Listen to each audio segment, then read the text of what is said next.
Welcome back to Just Scott Brady on BJPENN.com. I'm your host, Cole Shelton, episode 150. We got a good lineup here out of UFC 297 in Toronto. First up, we're joined by the voice of the Octagon and Bruce Buffer. Just our yearly interview with Bruce. Always catch up with him in early January to talk about the year ahead and the year that was. Obviously, big news with UFC 300. So got Bruce's opinion on a bunch of topics in the UFC, McGregor's return, UFC returning to Toronto, any places he'd like to go. So really good chat with Bruce as always. We're then going to be joined by Gillian Robertson to preview her fight against Polyana Viana. Gillian gets to fight back home in Canada for the first time since UFC 240 when she was in Edmonton. So Gillian's really looking forward to that. Coming off that loss to Tabitha Ricci, which she believes she just turned around too quickly. She thinks she wasn't herself, so she expects a really good performance here against Viana.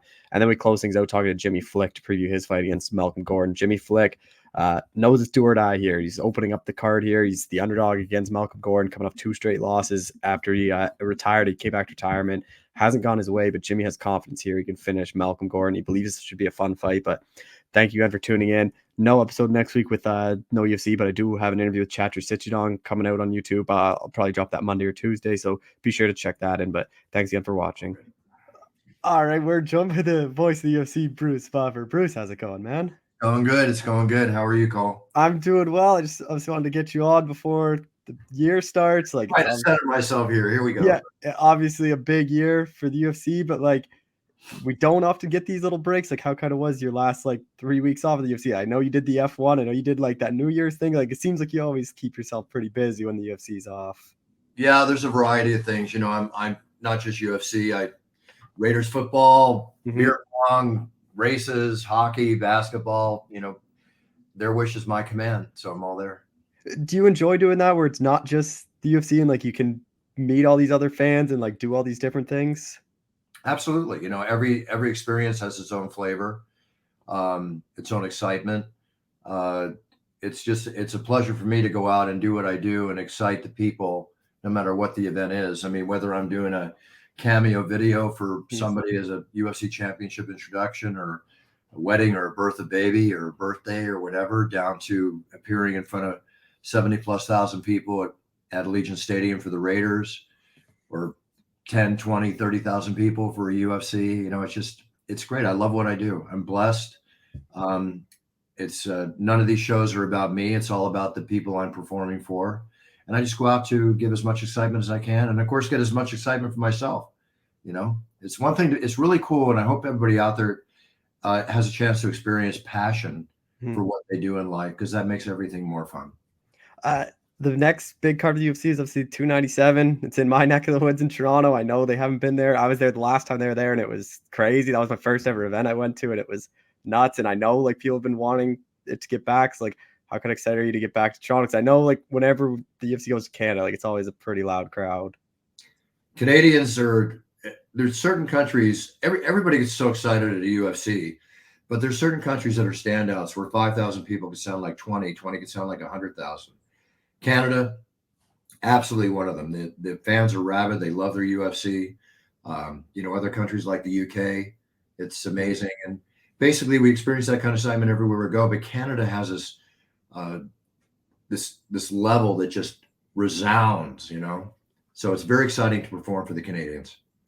Is it a lot better now the past couple of years where you've actually finally been able to get out and go to these places the UFC hasn't been to in a while, like Australia, Brazil, Canada, and kind of get back in front of them? Yeah, no, absolutely. I mean, COVID was a big change for all of us. COVID caused a big change in a lot of us. There's nothing like performing for a live crowd. If I'm at the Apex and I'm performing in front of 100 people, I got to make it sound like it's 10,000. But there's nothing like a live crowd. Nothing. It's incredible. The other big event that's upcoming is UFC 300. When you started, did you ever think it would get this far and this big? Yeah, I knew from the beginning, and that's why I stuck with it all through the thick and thin. It'll be 28 years for me next month in February that I've been in the octagon. And I believe that the UFC was going to be the biggest thing in fighting sports, if not one of the biggest thing in sports worldwide. And that's why I stuck with it, and it went through all its transitionary process and evolutionary process, to where Dana White and the Fertittas came in and just went through their trials and tribulations to make it the biggest thing happening. And boom, all dreams come true. I know when we've talked in the past, you say like every card is the same for you in every fight and introduction, but is it a bit different for 300? Like, will you kind of have to up it, or is it still just another event for you? Well, every event is. It's not that every event's just another event because I never phone it in. I go in and Mhm. experience the excitement of each individual event. But UFC 300, like UFC 100, was huge. UFC 200 was huge. There's a certain particular meaning behind when it hits the Centurion level, and here we are at 300. So, granted, the fanfare and the excitement around that event is going to be huge. With that event, like, are you surprised they haven't had that main event announced yet? Like, I know Dana's slowly announcing those fights. Like, I always thought it was going to be Connor, and then Connor kind of came out and said June. Like, are you surprised they haven't announced that yet? I listen. I'm a soldier. They point, I shoot. I'm Yeah. not surprised by anything. However, the ball falls. The ball falls. Right now, all I'm looking forward to is UFC 297 in Toronto. Mm. I can't literally look beyond that show, so I look show to show to show. You've, like you said, like it's 28 years for you next month, and then it's kind of the introductions have gotten a lot cooler. Where like fighters are kind of now like over the past couple years have really gotten into it. Like you have Chiesa and Dillashaw like that stick out. Like, is there a favorite introduction you've had, or like a favorite fighter you've introduced, like a moment that kind of sticks out to you? You know, it's like asking me what my favorite fight is or who my favorite fighter is because it's very difficult for me to say that. I've announced everyone. I've been Mm. at almost every show. Um, it's very exciting when the fighters get into it with me. I never instigate the fist bump. That's the fighter to me, not me to the Yeah. fighter. So I'm acknowledging it, and it's it's an honor that they do that. There's some fighters like Michael Chiesa and others, where they literally get in my face, and or they're just egging me on to get in and give them all I can give them. I never rehearse. I never know what I'm going to do till I do it. So every moment is actually an organic moment happening at that time, and it's pretty exciting. It's very exciting for me too. Have do you seen those like stats around like where it's like the records when they fist bump you? Like I know that was big like a couple of years ago where someone was tracking like how every fighter did when they'd fist bump you. I've read stuff like that. Comments on Twitter or X or whatever you call it these days, and other places. The bottom line is, I don't think there's any accurate stats, Mhm. right? If you fist bump me, it doesn't mean you're going to win or lose. It's the excitement at the moment. You win or lose because of the way you perform. You know, listen, I'm a big poker player. I'm a big blackjack player. Mhm. So like, we're all a little superstitious at times, but the results you get from what you do is based on how you do it and how you perform, how you play that game. UFC's kind of been everywhere. They've been to a lot of like cool arenas and stuff. But is there like a venue or place that they haven't been that you'd like to see or you want to go to or anything? Italy. Yeah. Yeah, love to go to Italy, whether it's in the Coliseum or not, but Italy would be fantastic. I was really happy when we went to France. Um, we've been all over the world, so I'm open to any new experience we can have. But I think Italy would be a really cool spot to go to. You do Raider games at Allegiant Stadium. Do you think a UFC event would do well there? I know Dana's kind of always shut down those stadium events just because like sightline stuff, but it seems like if you get the right fight there, like it would be massive to do it there. If you get the right fight, I mean, the viewing from up in the top tier is not going to be that great, Mhm. but the excitement of the whole thing and filling the arena, excuse me, the stadium. 70. Listen, we filled 55,000 people at Rogers Mhm. in right? So if it's 70 plus thousand, I'm sure we could probably do that too, given the right situation. It's got to be a huge fight. And it seems to me the fight that would be in July or whenever Connor's coming back and the Mhm. cards be stacked to the tiers. But, listen, we also have to look forward to the Sphere coming up. Yeah. That'd be incredible. So one thing about Dana, Dana's a maverick, a uh, master businessman running this organization with all the other people on his team and the powers that be. They're just breaking down barriers left and right. So let's see what comes up. I'm game for anything, you Uh, know. Did you think the Sphere was actually a possibility, or did you think that was kind of always far-fetched? Because like at the beginning, I thought there was no way, and then as Dana kept talking about more and more, I'm like, when Dana says something, like he normally ends up doing it, and like I wasn't surprised when they announced it's happening. Doesn't surprise me at all. I'm not surprised by anything, you know. Have you gotten a chance to check it out? I was supposed to check it out when I was out there, but I have not done it yet. I will be, I'm sure, at some point. And if I wait until it comes time in September when we're there for Mexican Independence Day, as Dana said, then I might just want to wait till then and just experience the whole excitement, which will take me to another level myself when I'm doing my thing. Just the other things I want to touch on is everything you're doing kind of outside the octagon. I know you still have your alcohol going. Like, how has that been going? A couple years into it now. Oh, and my Puncher's Chance bourbon? Yeah. Yeah, no, it's, Puncher's Chance it got voted the top 5 best sipping bourbon in America at its price range. And I just came out with another one called the Unified Belt, which is a combination of Irish whiskey and bourbon.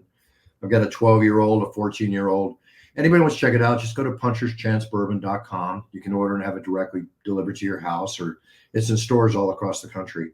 And it's going into England, it's going into Canada, and going international. Everything is going step by step by step.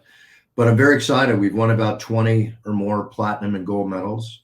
And it's very highly rated. We just got rated our new one, the Unified Belt, I just mentioned, Puncher's Chance bottle. Forbes just called it one of the best bourbons out there. So we're getting rave reviews everywhere. Is that something you always want to do in your career, was have your own alcohol? I always wanted to. At some point, I was approached by a tequila and a rum company out of Brazil, but I didn't like the product and I didn't like the powers that be that were putting the company together. I always try to side myself with the best business people I can do business with, which I'm very, very excited about the people I'm involved with Puncher's Chance. They were behind a lot of top brands that were very successful and sold out for a lot of money. But I'm not looking to sell this company out. I'm looking to build it over the next 3 to 5 years into the solid company that's already become. Just last thing, like, you have the alcohol, you have the fragrance, you do your podcast, you do a lot of things outside. Like, is there still something else that you'd like to do, like, sometime in the near future? Well, okay, you mentioned it, so I'll give it a chance. I got to show it. The It's Time cologne.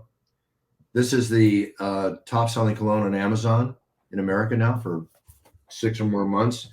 In England, it's a great fragrance. I'm going to be coming out with a whole line of toiletry products, body wash, facial wash, all these kind of things under the It's Time logo. But the next one that I'm coming out with, which you'll hear about in a couple months when it hits America, is my new energy product. Mm-hmm.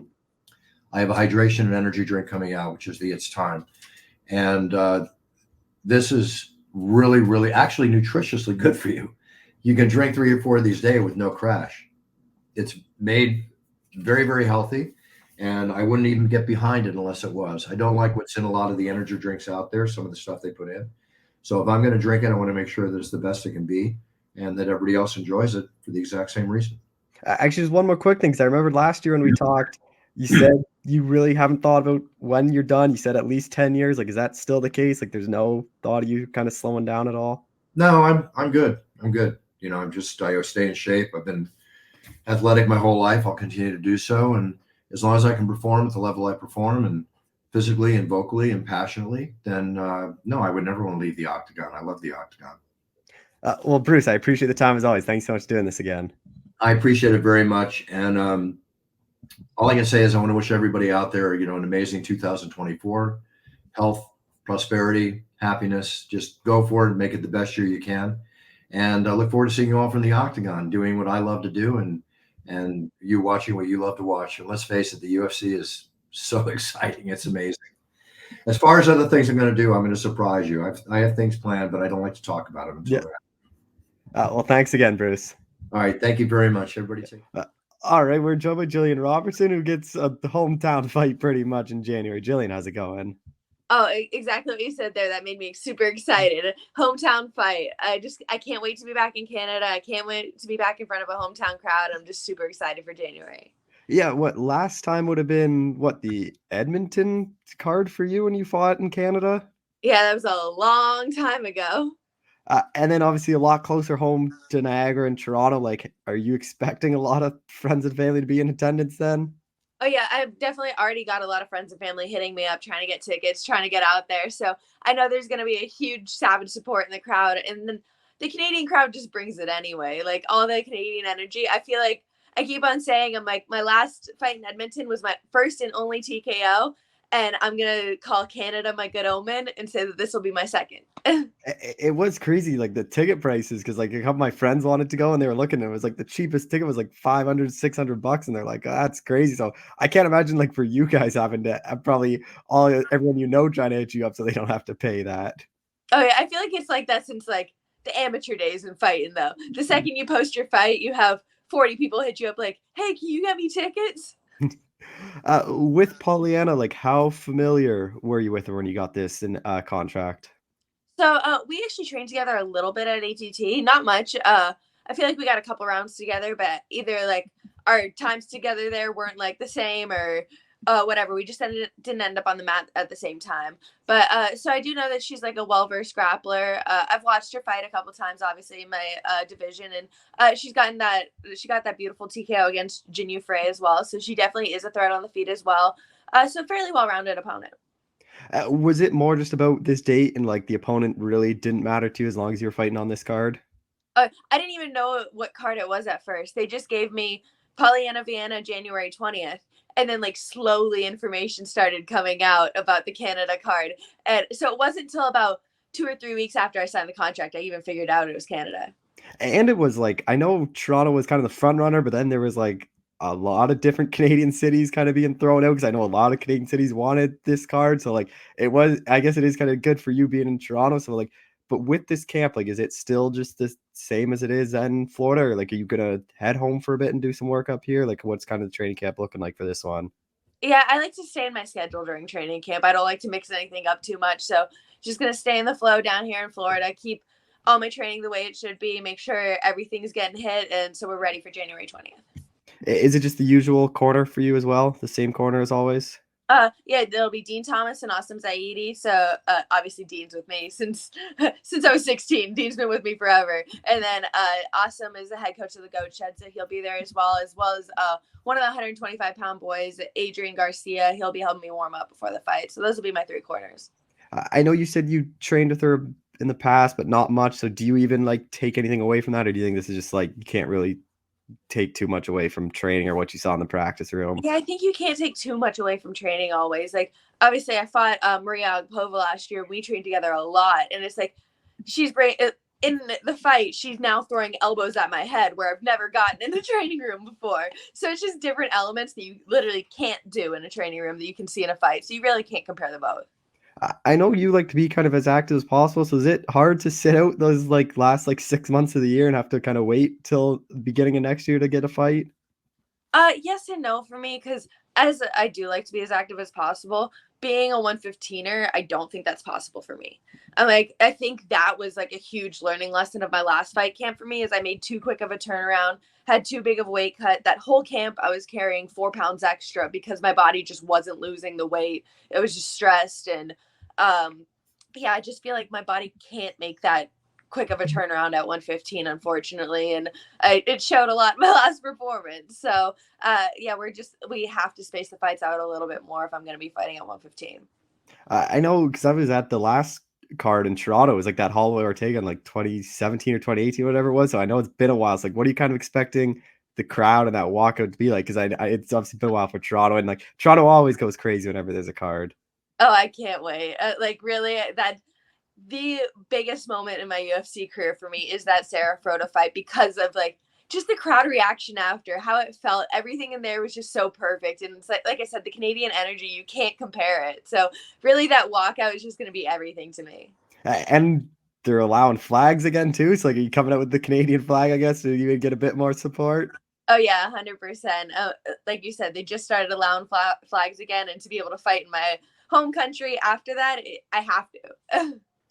Is it hard, like, getting to fight so close to holidays? It's like, I imagine you wanna like, you're always so busy with, like, seeing friends and family and stuff, but then, like, it's still a fight away. Like, does that make it tough, like, having a fight so close after, like, Christmas and New Year's and everything?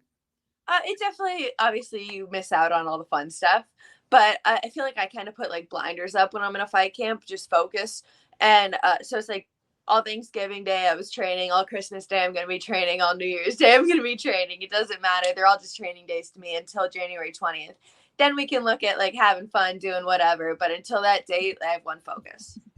With Pollyanna, like, we've seen her get submitted a couple times. Your grappling obviously is what you're known for, but I know you said you want that TKO. So like, do you imagine it's just like getting her down, like getting that ground pound TKO similar to that last one? Yeah, I feel like that's typically my game plan going into a lot of fights, getting them down, beating them up until they give me the submission. Obviously, I would love to go for the TKO. I would love to just add that to my record, add that to my resume. What do you think a win over Pollyanna does for you here? Like, I know both you guys aren't in the rankings, but like you've been ranked at flyweight before. Like, I know the UFC's pushed you. So like, I wouldn't be surprised a win here gets you someone ranked. That's all I'm hoping for. I want to redo what I did last time, redo my Tabitha Ritchie fight almost. It was finally first time against another ranked opponent in 115, and I just completely messed in my camp. So I want to have a good camp.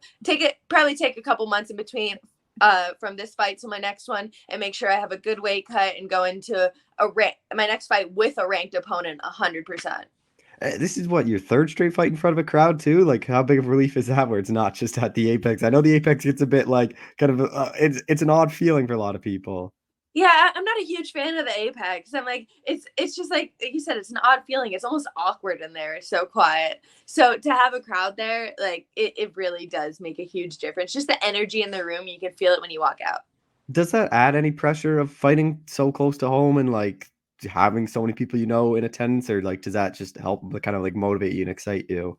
Yeah, I think it's just excitement. It's just being able to be, like I said, it's the energy that the crowd brings, and it really is electric in there. What is kind of the goal then for you this year? Like starting off the year early, like I know you said you can't fight as often as you were at flyweight, but like what is kind of that ideal year look like for you? An ideal year would be definitely at least one more, maybe two more before the end of the year. And like I said, I want to start seeing ranked opponents after this. I feel like I am in the position to be able to, and it's just like I effed it up taking my fight too soon last time. Yeah, is that like what? Because at flyweight, like you could turn around so quickly. Like, I know you never want to lose, but like, was that kind of a good thing to happen? So like you can't be making those quick turnarounds at strawweight. I think it's just part of the learning experience. It's never a good thing to lose. Yeah. But I'm like, it's definitely a huge learning opportunity for me. And it's like, I learned that I just need to listen to my own body. Because during that whole signing the contract for that fight, I was like, I'm burnt out. And then every single day on the exercise bike for that fight camp, I was thinking the exact same thing. I was literally crying on the exercise bike, doing my cardio after class every day, just burnt out as anything. And it, like I said, it showed in my performance. I definitely didn't show up for the fight. So, yeah, it's definitely something. It was a huge learning experience for me as part of growing up in the sport. Unfortunately, I've had to do it on the biggest stage. Mm-hmm. I've been in the UFC since I was 22, so all my mistakes have been made with everyone to see. But I feel like it was a big learning experience for me, and we won't see that mistake for me again. And I really think I am getting to the point where I am more mature in my career, and I am going to be making smarter decisions. This could be your 10th UFC win. Like, what would that mean to you to get that double-digit win in the UFC?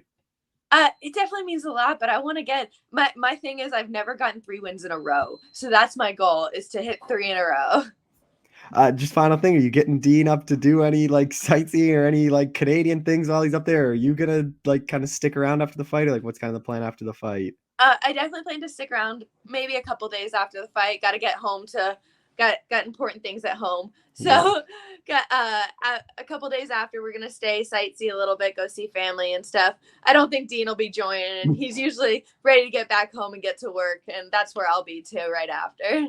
Well, Gillian, I appreciate the time as always. Thanks so much for doing this again. Oh, thank you. It was a pleasure. All right, we're joined by UFC flyweight Jimmy Flick, who's got a big fight in Toronto and later this month. Jimmy, how's it going, man?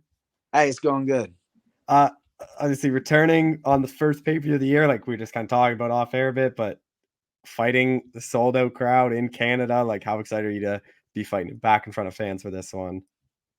Dude, I'm super excited. I have not fought in front of fans since early 2020 before COVID hit, and it's looking like we're going to be first fight of the night. I hope that's true because I want to come out, start off with some fireworks in Canada, fighting the guy from Canada.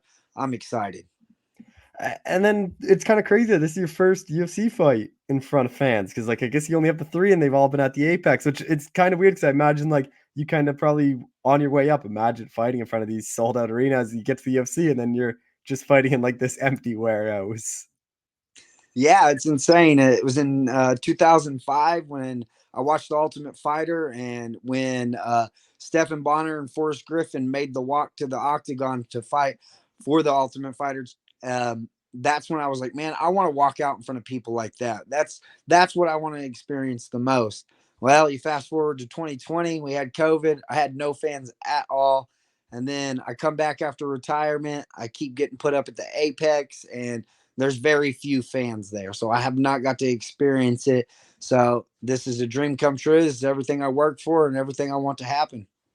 Before we get into your fight, I do want to touch on that just retirement and then coming back. Like obviously it hasn't gone anyways to come back. Like, what do you think? Like, was it something like the ring rust, or like what do you think kind of happened in those two fights since he kind of came back? Because the one against Durden, like you obviously looked very good and got the quick win. Well, I mean, obviously, you go back and you look at my 2020. I had a lot of goals in 2020, and I knew it was my last run. I told myself it was my last run. I had family. I had 2 kids. I had a wife at the time, and I told her it was my last run. And if I lost again, I was going to hang it up. I was like, what was I like? 14-5 or like 12-5 was my record.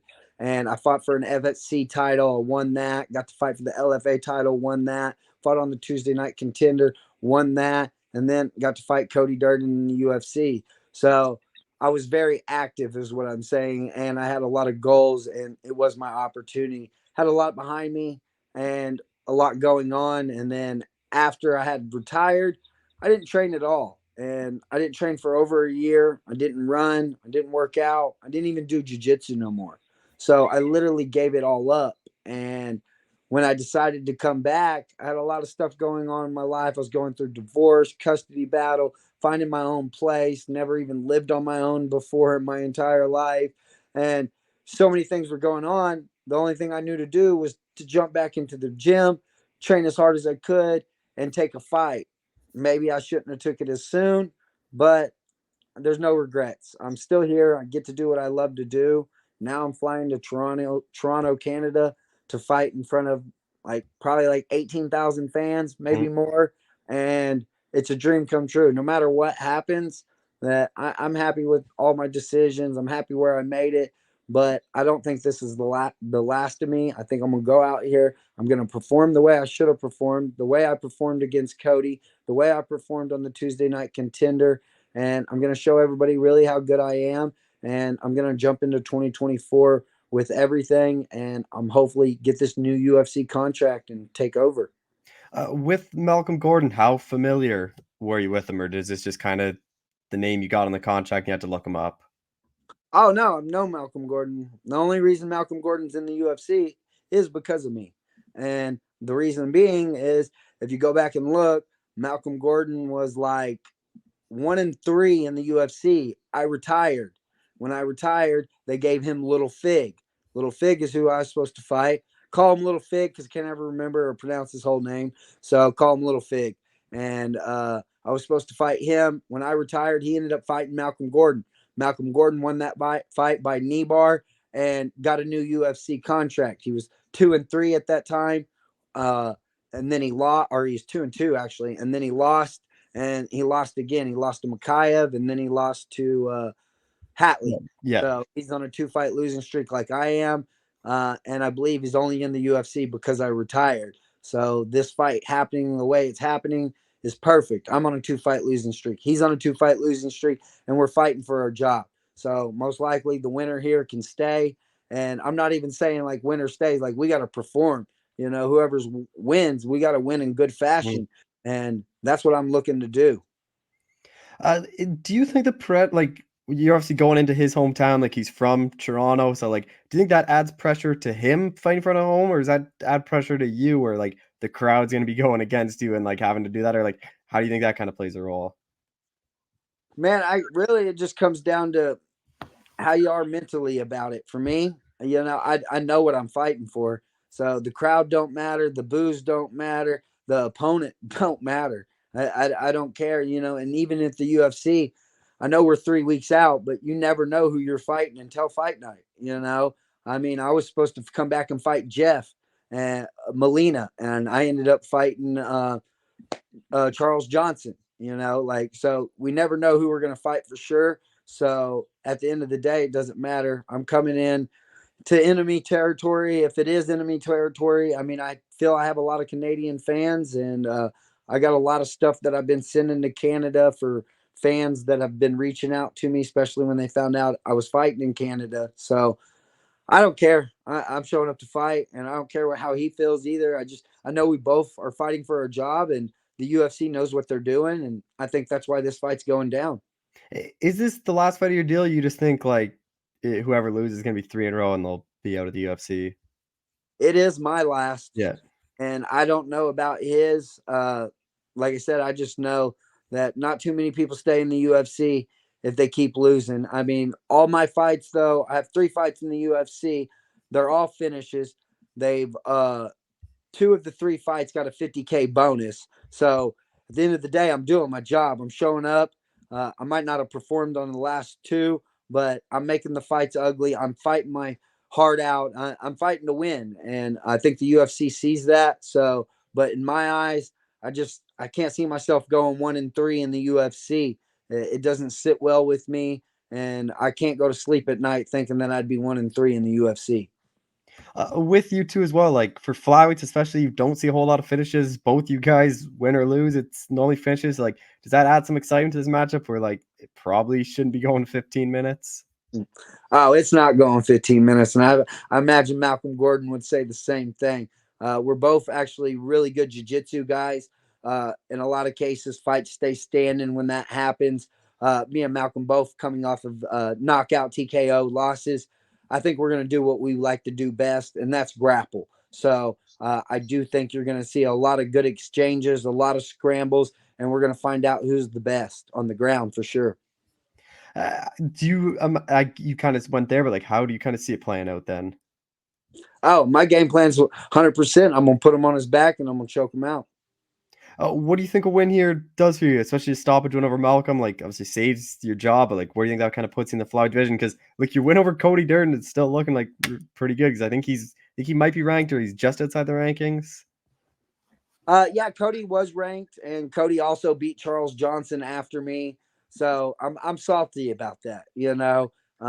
Like I said, that wasn't the best fight I had. Charles is on a losing streak right now. He's got another fight, but the guy fights. He shows up. He takes short notice fights. So he's going to be sticking around for a while. So I think with this win right here, depending on how I win, it opens up a lot of doors, especially with Cody losing his last fight. He was right there at number 15. I believe you're correct on that. I don't know if he's going to fall back off of this last loss, but he did fight a guy that was ranked above him. So I think it opens the door for that matchup right here, especially if I can go and perform and do what I know what I can do. And I know he wants it again. So I've took everything he's worked for once, and I'll take for everything he's worked for again. You don't see a lot of guys with a win call for that rematch, especially when they've won. So like, why do you kind of want that to run that one back again, even though you won the first fight? Exactly what I just said. I took everything he worked for once, and I want to take for everything he worked for again. Meaning, why I was gone, he built himself up. He's got some good fights. He got in the rankings. I mean, he's even got his own UFC card that's an auto now. He used to give me crap because I had my own card, and he didn't have a card. Well, now he's got an on-card auto. I don't have on-card autos. So now I need to come choke him out again, take everything he worked for, and prove I'm still better than him. I think him building himself up is the reason it makes sense for me to get that fight. I mean, if I wouldn't have came back and lost, then I wouldn't have entertained it at all. But he beat a guy that beat me. He's had some good fights. He's got a lot of fans behind him now. He's really stupid on the mic, and I think that's where his downfall is. But people like him for some reason. I don't know if they like watch him win or like watch him lose, but either way, I'd show up to let the fans see him lose again. And I'm pretty sure like that's a fight he'd want too, just because he has that. Like, you beat him, like you pretty sure he'd accept if it got offered to him. Oh, most definitely. I think he would. And I mean, he makes better money now too. And I think it would make sense coming off of the loss, but then again, I could be wrong. But we'll just, like I said, I'm not overlooking Malcolm Gordon at all. He is my main focus. My job's my main focus. Making Dana White, Mick Maynard, Sean Shelby happy. that's what I need to do January 20th. With this one being in the pay-per-view and in Toronto, it's a bigger octagon than usual in the Apex. Do you think that plays a role in your fight, or do you think it doesn't have much of a factor? I don't think I have much of a fact. I think Malcolm Gordon's going to want to wrestle and try to get it to the ground. I think I'm going to wrestle and want to get it to the ground. I could be wrong. It's a professional MMA fight, and things change. But I know what my game plan is. I know where I shine, and I know where I haven't been shining in my last 2 fights. So I need to do what I've been doing, and so that's my game plan. I don't even pay attention to the size of the octagon. I mean, either way, these things are way bigger than what I fought on the regional circuit. I know most guys, like I know you've already said you're going for that position, like the way you fight anyways, it doesn't really hit the distance. So like that's not too much of a worry then fighting a guy in his hometown, especially with the judges. Oh, I'm not going to the scorecard. Like, I have not been to the scorecard since like 2014 or 2015, and I got screwed. I fought a guy in his hometown in Albuquerque, New Mexico, and I lost by unanimous decision. I took him down every round. He beat me up a little bit in certain places, like when I lost positions, but there's no way it was unanimous decision. I didn't even get a split. So ever since then, it's kill or be killed. And the last 2 fights, I got killed, but this one I'm going to be doing the killing. You get the win here, like a beginning of the year can kind of set you up for a big year. So like, what does that ideal 2024 look like for you then? I was looking to get 3 to 4 fights this year. I did fight in January. I fought in June, and then I took a short notice on September that fell through. And then they gave me this offer for January, so I took it. And so I was hoping to fight 4 times this year. So if I can start the year off with a win and stay active, I'd like to get 3 to 4 fights in 2024. Just final thing, like you said, it's your first time out of the States. You gonna do any sightseeing in Toronto, or is it just immediate right back home after the fight? Oh no, yeah, this is business. Every time I go out, it's a business trip. The only time I enjoy myself is a couple hours after the fight, and then it's back to the U.S. Working and pushing for the next one. Well, Jimmy, I appreciate the time. Thank you so much for doing this. Hey, thank you. Yeah.